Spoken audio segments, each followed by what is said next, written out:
नमस्कार, स्वागत है आपका न्यूज ब्लास्ट में। आपके साथ मैं हूं श्वेता मिश्रा। चलिए खबरों के सफर को शुरू करते हैं। प्रदेश में उपचुनाव का घमासान है।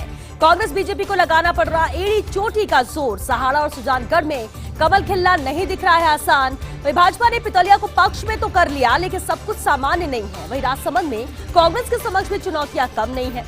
दोनों पार्टियों को स्थानीय नेताओं की खिलाफत का डर सता रहा है। दोनों प्रमुख दलों को अपने ही लोगों की नाराजगी झेलनी पड़ रही है। भाजपा में सहाड़ा सीट को लेकर असंतोष अब भी जग जाहिर है। वही सुजानगढ़ में भीतरघात के भी बादल मंडरा रहे हैं। राजसमंद में खफा नेता नहीं दिख रहे प्रचार में, भूमिगत हुए हैं नेताजी। तो तीनों ही विधानसभा सीटों की अगर बात कर ले, तैयारियां जोरों की है। कांग्रेस बीजेपी को एड़ी चोटी का जोर लगाना पड़ रहा है जीत को लेकर। उपचुनाव का घमासान प्रदेश में जारी है। सहाड़ा और सुजानगढ़ की बात करें, यहाँ पर कमल खिलना जरा मुश्किल लग रहा है, यानी आसान नजर नहीं आ रहा है। इधर भाजपा ने पितौलिया को पक्ष में तो कर लिया है, लेकिन सब कुछ सामान्य नहीं है। राजसमंद की बात करें तो यहाँ कांग्रेस के समक्ष भी चुनौतियां कम नहीं है। दोनों पार्टियों को स्थानीय नेताओं की खिलाफत का डर सता रहा है। दोनों प्रमुख दलों को अपने ही लोगों की नाराजगी झेलनी पड़ रही है। भाजपा में सहाड़ा सीट को लेकर असंतोष अब जग जाहिर हो चुका है। तो इधर सुजानगढ़ में भीतरघात के भी बादल मंडरा रहे हैं। राजसमंद में खफा नेता प्रचार में नजर ही नहीं आ रहे हैं। भूमिगत हुए हैं ये नेताजी, क्योंकि कहीं न कहीं नाराजगी है वो राजसमंद में देखने को मिल रही है। काली सिंध नदी के पानी से बुझेगी लाखों लोगों की प्यास। 4300 करोड़ से काली सिंध नदी से भरेंगे बीसलपुर इसरदा बांध। 210 किलोमीटर का रूट तय है। 4 लाख मिलियन लीटर पानी यहां पर मिलेगा। 1.5 किलोमीटर लंबा पहाड़ी हिस्सा काटकर पानी पहुंचाया जाएगा। बैराज और 3 बांधों से होते हुए ये पानी पहुंचेगा। प्रोजेक्ट पूरा होने में अभी 4 से 5 साल का समय भी लग सकता है। 195 मीटर लिफ्ट कराएंगे चंबल बेसिन का पानी। वही 183 किलोमीटर नहर का करवाया जाएगा निर्माण। इधर 1 किलोमीटर 700 मीटर लंबी सुरंग भी बनाई जाएगी। कोटा, बूंदी, टोंक, अजमेर, जयपुर, सवाई माधोपुर समेत दौसा जिला भी इससे लाभान्वित होगा। तो कोशिश कहीं न कहीं यही कि बीसलपुर सरदा बांध पानी मिल सके। 4300 करोड़ से काली सिंध नदी से भरेंगे ये बांध। काली सिंध नदी के पानी से अब लाखों लोगों की प्यास बुझनी तय है। 210 किलोमीटर का ये रूट तय कर लिया गया है। 4 लाख मिलियन लीटर पानी यहाँ पर मिलेगा। 1.5 किलोमीटर लंबा पहाड़ी हिस्सा काटकर यहाँ तक पानी पहुंचाया जाएगा। बैराज और 3 बांधों से होते हुए ये पानी पहुंचेगा। प्रोजेक्ट पूरा होने में लेकिन अभी लगभग 4 से 5 साल का वक्त लग सकता है। 195 मीटर लिफ्ट कराएंगे चंबल बेसिन का पानी। तो वह 183 किलोमीटर नहर का भी निर्माण कराया जाएगा। इधर 1.7 किलोमीटर लंबी सुरंग भी बनाई जाएगी। कोटा, बूंदी, टोंक, अजमेर, जयपुर, सवाई माधोपुर समेत दौसा जिला भी इससे लाभान्वित होगा। लेकिन इस पूरे प्रोजेक्ट को पूरा होने में 4 से 5 साल का वक्त लग सकता है। प्रदेश में गर्मी का बढ़ता प्रकोप। पश्चिमी विक्षोभ सक्रिय होने से बढ़ने लगा है प्रदेश में पारा। फलौदी 43.4 डिग्री के साथ देश में सबसे दूसरा गर्म शहर है। वे प्रदेश के 13 शहरों में भी दिन का पारा अब 40 डिग्री पार कर गया है। जयपुर में भी दिन का पारा 40.2 डिग्री रहा है। हालांकि अगले 2-3 दिनों में पलट सकता है ये मौसम। 15 से अधिक जिलों में लू, अंधड़ और बारिश का दौर भी यहां पर चलेगा, यानी मौसम में बदलाव देखने को मिलेगा। प्रदेश में गर्मी का प्रकोप भी बढ़ता दिख रहा है। पश्चिमी विक्षोभ सक्रिय होने से प्रदेश में पारा बढ़ने लगा है और उसका असर साफ नजर आता है। इधर फलौदी में 43.4 डिग्री के साथ देश में सबसे दूसरा गर्म शहर फलौदी रहा है। प्रदेश के 13 शहरों में भी दिन का पारा अब 40 डिग्री के पार पहुंच चुका है। जयपुर में की बात कर लें, यहाँ पर 40.2 डिग्री दिन का पारा आज रहा। हालांकि अगले 2-3 दिनों में मौसम पलट सकता है। मौसम में बदलाव देखने को मिल सकता है। 15 से अधिक जिलों में लू, अंधड़ और बारिश का दौर भी चलेगा, ये मौसम विभाग का कहना है।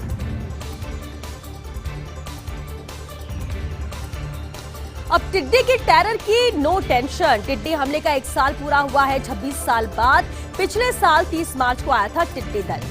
केन्या, इथोपिया और सोमालिया में टिड्डी प्रजनन नहीं हुआ। बारिश की बेरुखी और सूखा पड़ने से टिड्डी का खात्मा हुआ है। टिड्डी दल के बड़े हमले की आशंका अब ना के बराबर हो चुकी है। जून में समर ब्रीडिंग के लिए भारत आता है टिड्डी दल।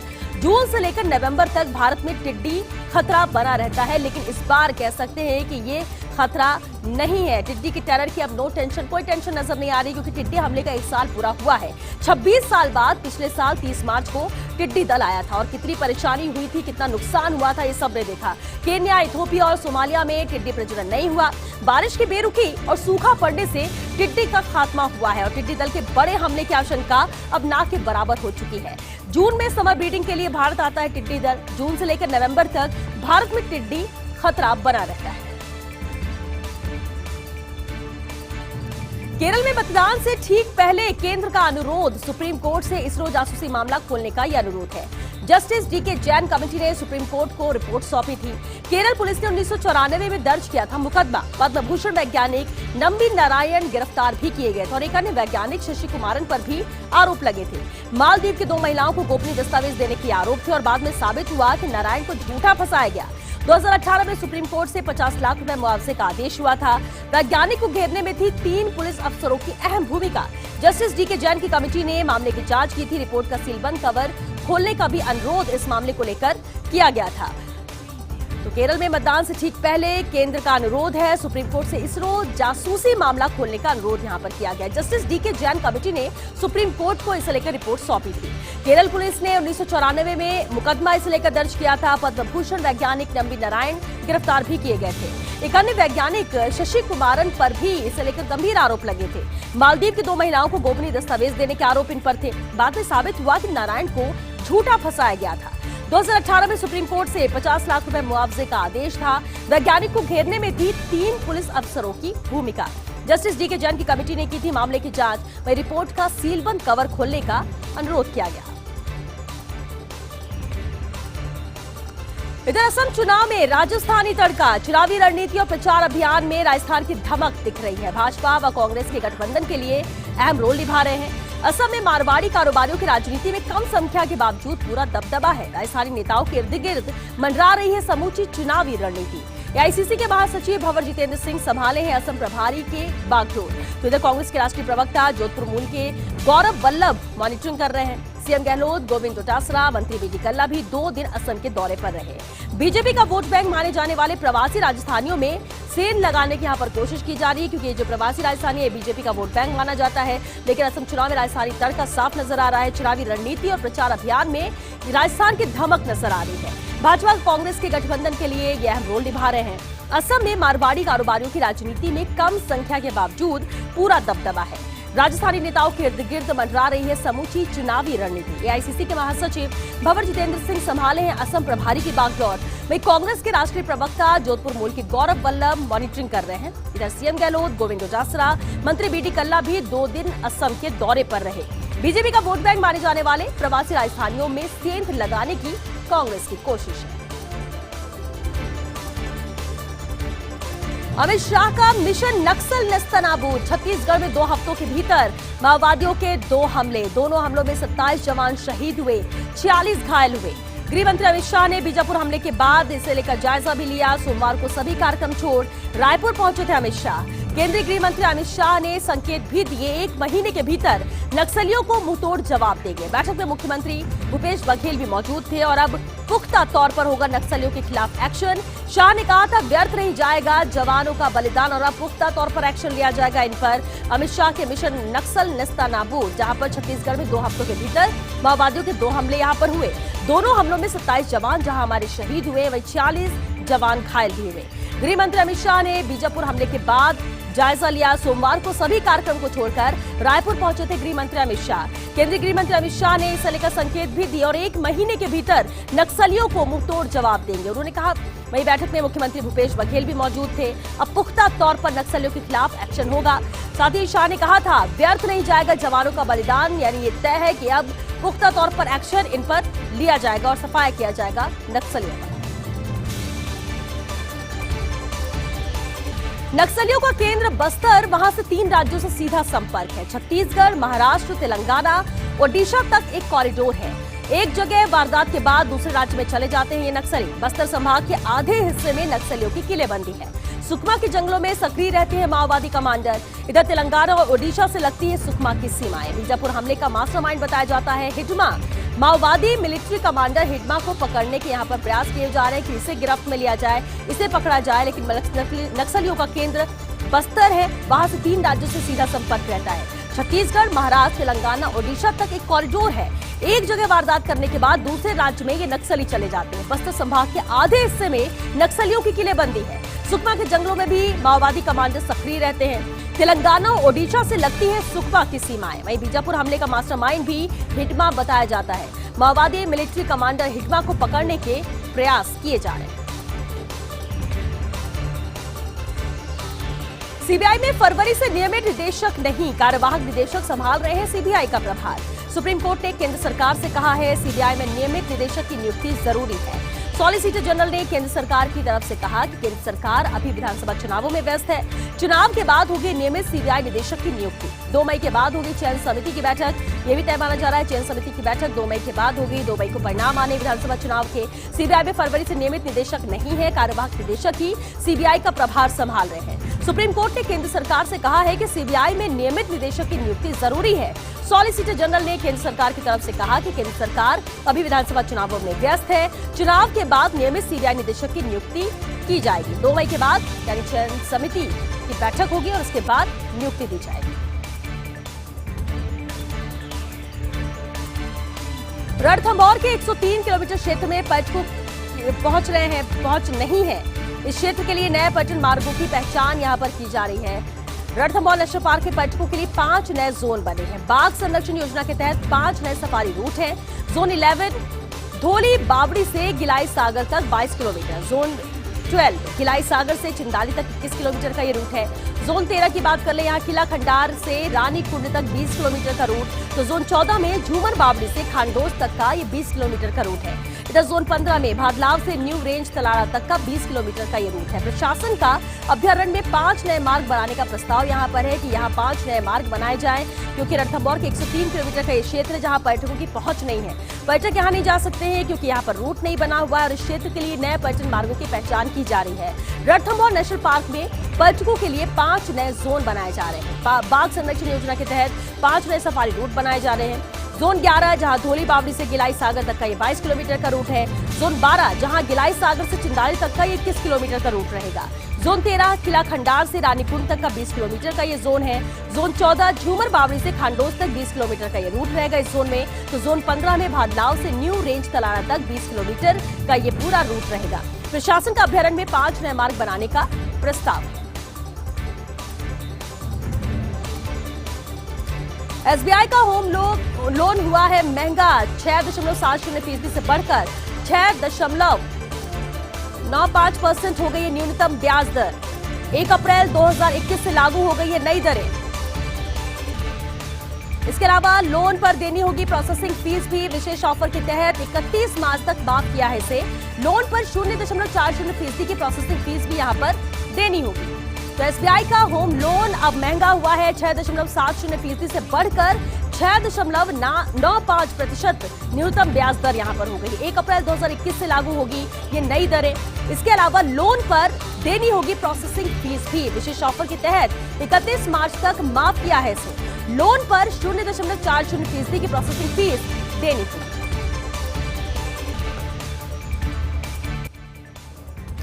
ब्रेक के बाद चलिए बढ़ते आगे। केरल विधानसभा चुनाव का रण जारी है। केरल में 140 सीटों पर एलडीएफ और यूडीएफ में सीधी टक्कर है। आज वोटिंग हुई है, लेकिन केरल के सिंहासन से कोसों दूर है भाजपा। यह हाल तब है जब अकेले केरल में आरएसएस की 4500 से भी ज्यादा शाखाएं हैं।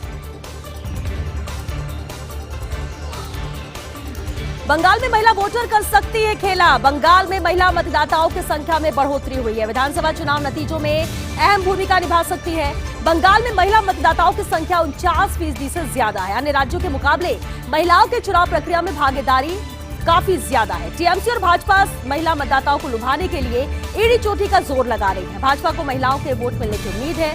दूसरी ओर महिलाओं पर ममता बनर्जी भी मेहरबान है। 10 सालों में ममता महिलाओं के लिए कई योजनाएं लेकर आ चुकी हैं और ऐसे में बेहद निर्णायक यहाँ पर महिला मतदाता रहने वाले हैं। बंगाल में महिला वोटर यहाँ पर खेला कर सकती हैं। बंगाल में महिला मतदाताओं की संख्या में बढ़ोतरी हुई है। पहले भी इनकी उपस्थिति बहुत ज्यादा थी और अब बढ़ोतरी हुई है। विधानसभा चुनाव नतीजों में ये अहम भूमिका निभा सकती है। निर्णायक भूमिका यहाँ पर रहेगी महिला मतदाताओं की। बंगाल में महिला मतदाताओं की संख्या 49% से ज्यादा है।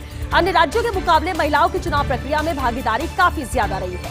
टीएमसी और भाजपा महिला मतदाताओं को लुभाने के लिए अब ईडी चोटी का जोर लगा रही है। भाजपा को महिलाओं के वोट मिलने की यहाँ पर उम्मीद है।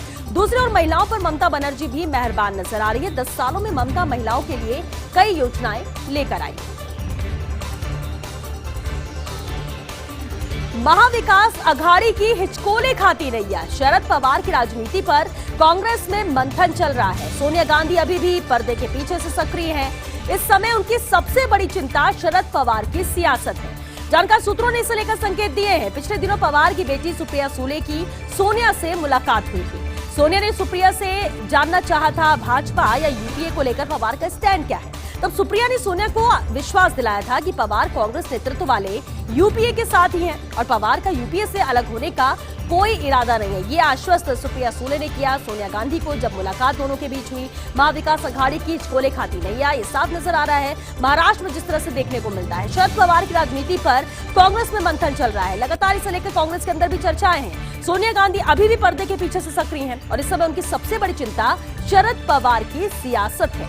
जानकार सूत्रों ने इसे लेकर संकेत दिए हैं। पिछले दिनों पवार की बेटी सुप्रिया सुले की सोनिया से मुलाकात हुई थी। सोनिया ने सुप्रिया से जानना चाहा था भाजपा या यूपीए को लेकर पवार का स्टैंड क्या है। तब सुप्रिया ने सोनिया को विश्वास दिलाया था इसे लेकर कि पवार कांग्रेस नेतृत्व वाले यूपीए के साथ ही हैं और पवार का यूपीए से अलग होने का कोई इरादा नहीं है।